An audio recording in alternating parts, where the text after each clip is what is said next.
355. 355. Audrey Diwan. Audrey Diwan. Podcast de Chanel. Les premières fois. Creativity. Les premières fois à Cannes. 355. 355. Welcome to 355, Les Premières fois, the Chanel podcast in Cannes. I am Audrey Diwan.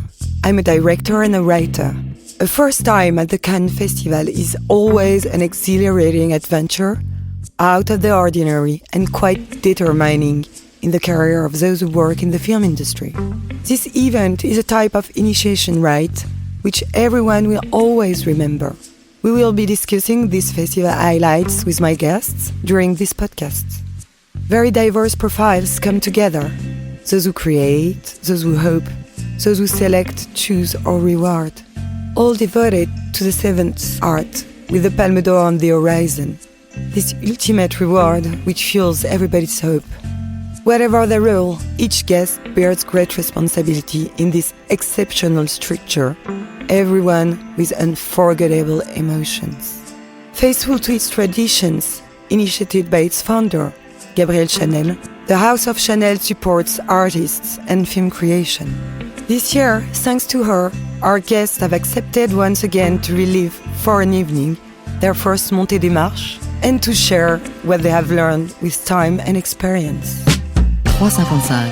Playing with grace between the worlds of fashion and cinema, combining style and talent, causes each of our appearances to flirt with an artistic performance. Chlöe Sevigny co-starred this year in The Dead Don't Die, the Jim Jarmusch film that opened this year's competition.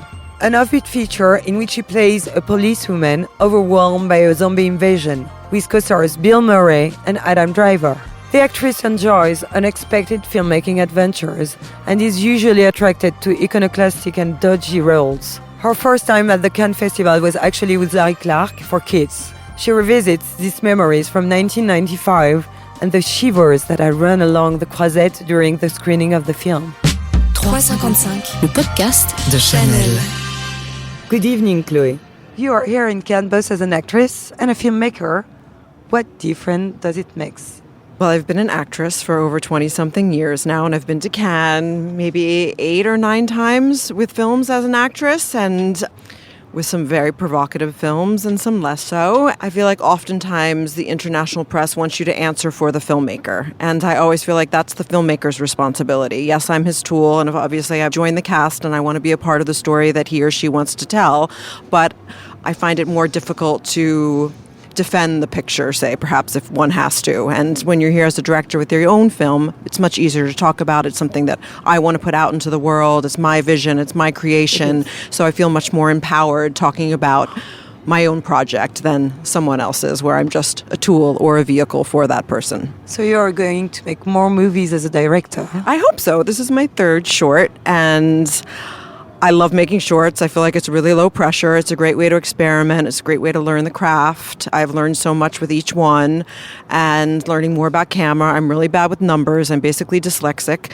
So like all I can learn about lenses and different filters and all of that. Even though I've been on sets for 25 years, I still don't know very much about cameras and or different film stocks and all of that. So I feel like that's a good way. Like my latest short, which is playing here tomorrow, Friday, called White Echo. We actually shot on Alexa. It was the first time shooting digital, and I'm really have a romance with film, and the other 2 were shot on 35, and I thought this was a good way to experiment with digital and see whether or not I liked it, and if it was easier, if it was faster, or what were the benefits? Why is everybody shooting digital? Because I grew up shooting on film, and I love the way film looks, and as I said, I romanticize it. So I thought, well, this is the great way to low stakes experiment with something. Okay, you have a lot of experience, but do you remember the very beginning in Cannes?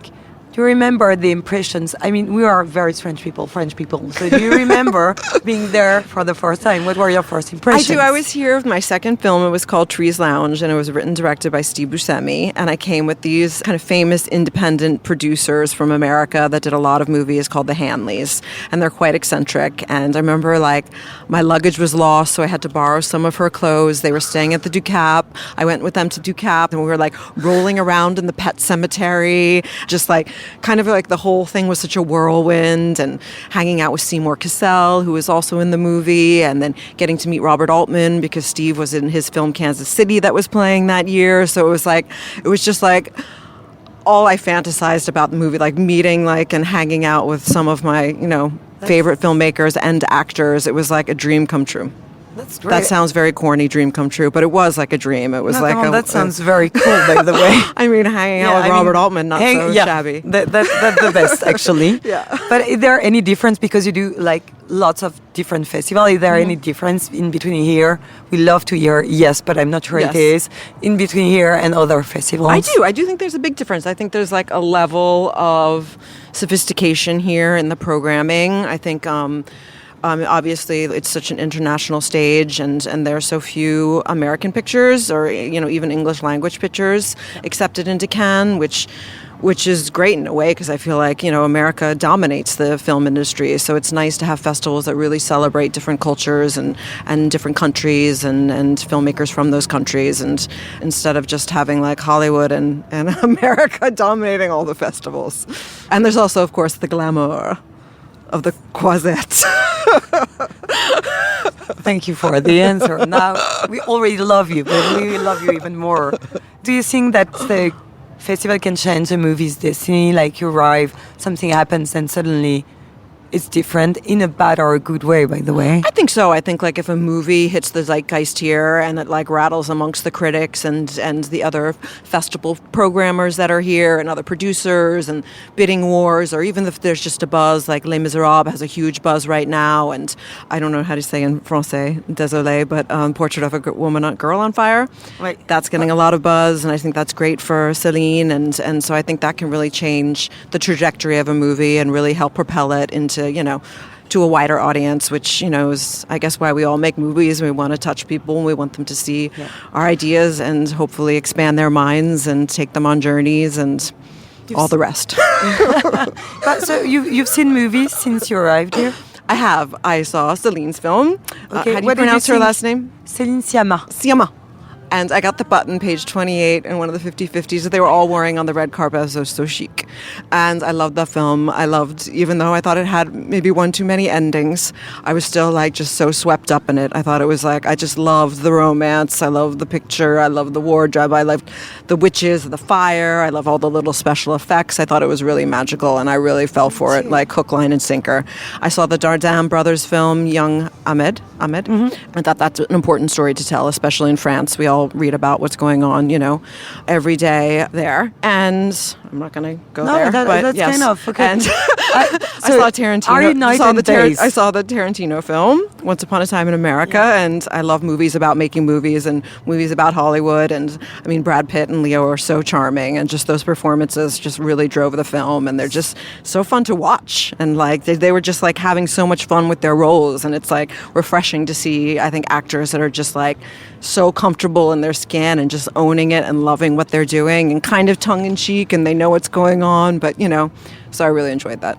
So you've seen good films. That's actually a good thing. Yes. Oh, and I saw The Lighthouse, which I can't say was my favorite. I appreciate what he was doing, and I like the special effects, but I'm not sure if it was really for me. It was kind of like the opposite of The Portrait of a Girl on Fire. Yeah. And I saw them both at the same day, as I was like, wow, how interesting to see these two, very female-driven, very male-driven on the same day, which was great about being in Cannes. There's so much variety. There's so many things for everyone to see, and, that's why the art form is so great. And also about genre, like what you're actually saying is very interesting, because you can actually compare different kind of visions, right? Are you night and days, so... Do you go out at night? Do you have special memories of night in Cannes? Something that occurred that was... Something really special. I remember like running along the Croisette with Sean Penn, like getting on to a tender to go out to a yacht. And like, yes, that was rare. And I think...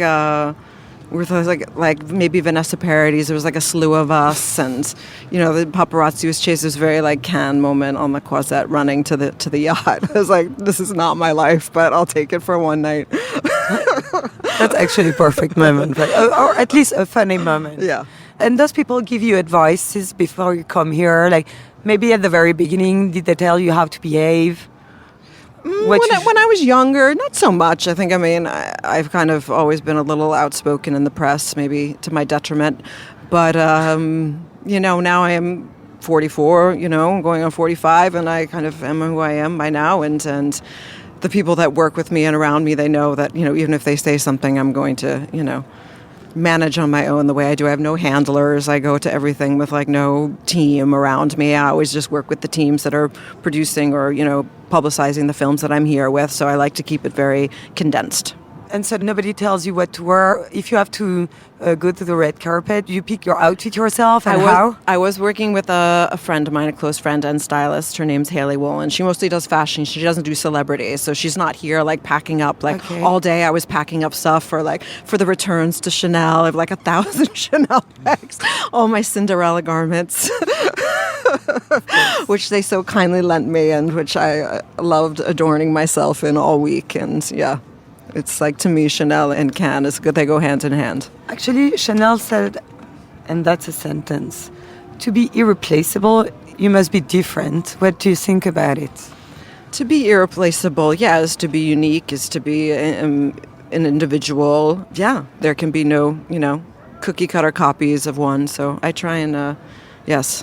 Are you different? Be individual. An individual. I am an individual. Oh, you are? Aren't we all? And maybe to end up, do you remember one movie that won the Palme d'Or or won a prize here? Some movie that you will never forget. I'm not that well versed in what won the Palme d'Or. But I know though that last year that Paolo Pawlowski won for Cold War as director. Cold War. Yes. Pawlikowski. Yes, and he won a directing prize, and I saw that here on the big screen and cried my eyes out and loved that film so much and love him as a filmmaker. But I don't know any Palme d'Or winners. I'm sorry. I'm sure I do, but I'd have to look on my pocket computer, which I'm trying not to look at right now. And do you have any object that never leaves you during Cannes? Something One object. No, I don't. I'm really trying not to be attached. Maybe a compact so I can check my maquillage. Okay, that's perfect. Okay. Thank you so much. Thank you so much. Creativity.